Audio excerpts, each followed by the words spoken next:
I am going to make a dirt cheap hamburger, and it's going to taste like a top-notch restaurant burger.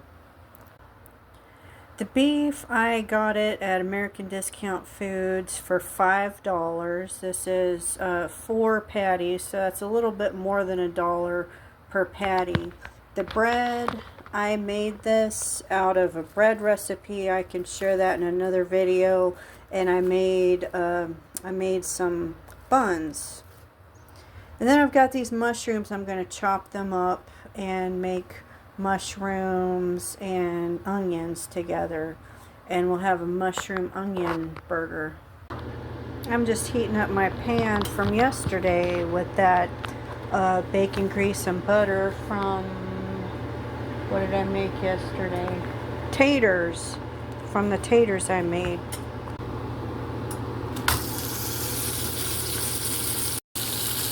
Okay. Well, my SD card is giving out on me, but I let the hamburger cook for a few minutes before I flip it over, and I only flip it once. I try not to flip it and squish it. I like to keep it meaty and soft and, you know, flavorful. If you don't like cleaning up after yourself every time you try to cook, get a mesh. This is a dual purpose. You can drain pasta and drain other stuff, and you can cover your frying pan with it. While that's cooking, I'm going to cut some vegetables up.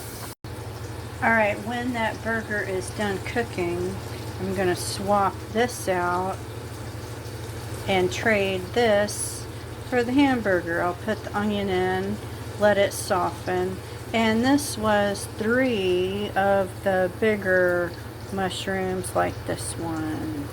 And the leftover mushrooms here, I'm gonna wrap them up in this cotton cloth that was soaked in beeswax. I use it on onions, but it's also useful for other vegetables. And I sprinkled a little bit of these seasonings on each side. I didn't want to get too crazy with the seasonings, but the garlic and the paprika really help bring out the beef flavor, and I'm going to also add salt and pepper to that, and those complement the earthy flavors of the mushrooms and onions. This bread was frozen just soon after I baked it, and the top, those sesame seeds got a little too dark, but I learned in the process about using the broiler to brown the top of your buns, and it's frozen, so I'm defrosting it, and I already sliced it before I froze it, so while the beef is cooking and everything, this will be defrosting. I lied, I flipped it twice. It's almost done. I just want to make sure it's nice and done in the middle.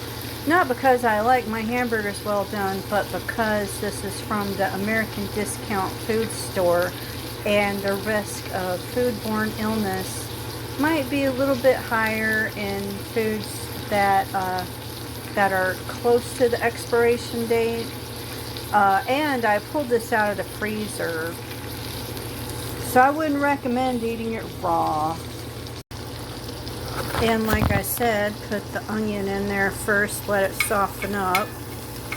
And this is going to be really tasty with the grease from the beef, and also from the taters yesterday. I don't throw my grease out unless it goes rancid or gets dirty, or if I make fried rice and get soy sauce everywhere, then I might start from scratch, but I usually try to keep the grease in there.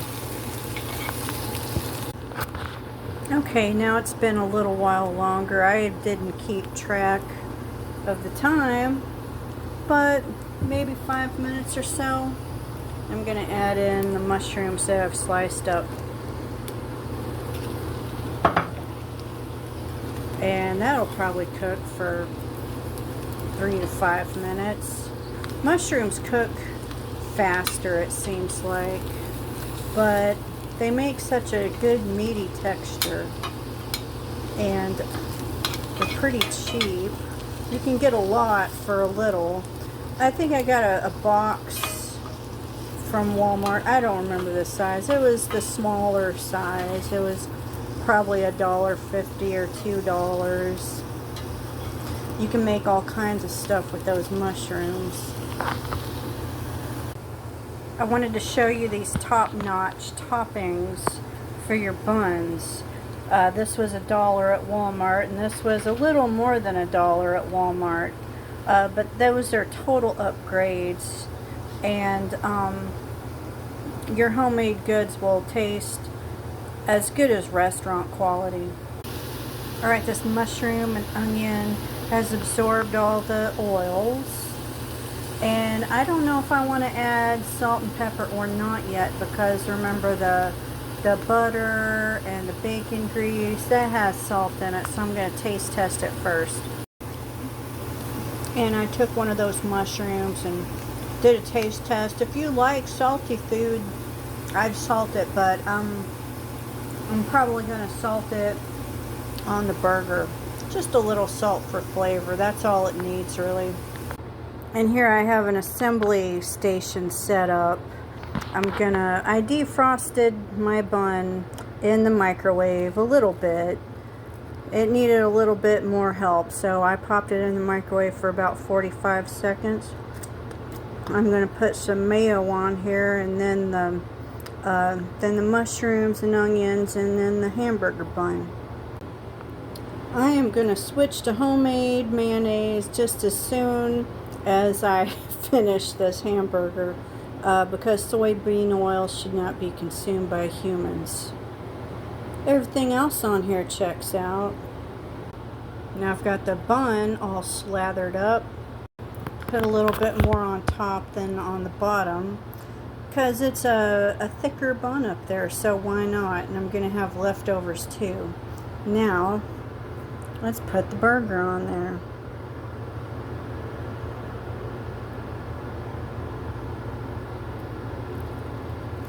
Okay, there we go.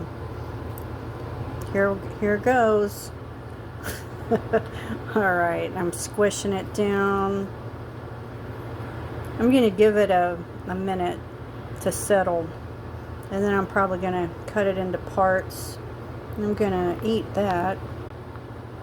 Alright, that poor little bun has lost most of its onions and sesame seeds, but you still taste it. It's still got that flavor. And I cut it into quarters.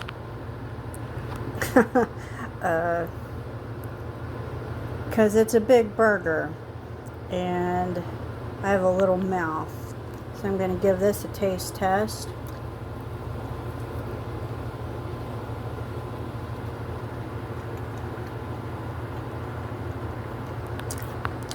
That is really good. It's pretty well done. It could use some salt, but you know, I'm on that FODMAP diet, and I avoid salt as well for my blood pressure, but just a little bit of salt's really going to perk up that flavor. Alright, as far as price goes, I'm not sure. I'm going to guess $1.50 for all of this, and this is comparable to an $18 hamburger at a burger joint. And of course, you can add any toppings you want to your burger.